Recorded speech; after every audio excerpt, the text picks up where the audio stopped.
Is that something that you do agree with? A new generation of leadership? Look, I always think a new generation of leadership is good in any country, but I think about that as a new generation of ideas. And the new generation of ideas we need is actually the ones that revive the ideals that set this nation into motion 250 years ago.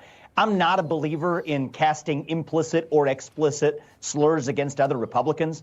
I think the apparent fissure within the Republican Party is really nothing more than a symptom of the fact that the party actually needs to define its agenda better. And so I think pointing fingers at individuals and blaming them, I don't think is the way to go. I think the right way to go is actually talk more about the ideas, talk less about the biography, talk less about the vertical pronoun, what any given person accomplished even electorally, and talk more about what are we going to do for the future. And I'll tell you something about this. Even I've learned a lot in the last couple of months about this whole process. I don't come from the world of politics.